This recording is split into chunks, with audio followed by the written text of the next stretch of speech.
2 பக்கம் கடலு, நடுவுல ரோடு, ரோட்டோட முடிவுல ஒரு கோவிலு.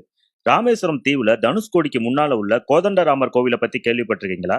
கடலுக்கு உள்ள இந்த கோவில பத்தி எத்தன பேருக்கு தெரியும்? கடலுக்குள்ள ஒரு உயரமான மண்மேடு உள்ள இடத்துல இந்த கோவில் இருக்குது. அது மட்டும் இல்லாம இந்த இடத்துல மிதக்கிற கல் இருக்குதுன்னு சொன்னாங்க.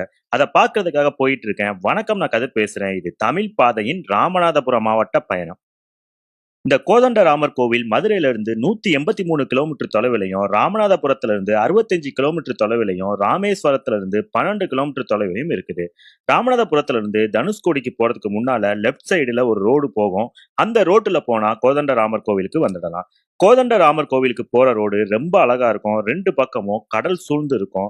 கடலுக்கு நடுவுல தான் ரோட்ல போயிட்டு இருப்போம். இந்த ரோடுல பயணம் பண்றதே ஒரு புதுவித அனுபவத்த கொடுக்கும். ரோடோட முடிவுல உள்ள ஒரு பெரிய மண்மேடுல தான் இந்த கோவில் இருக்குது.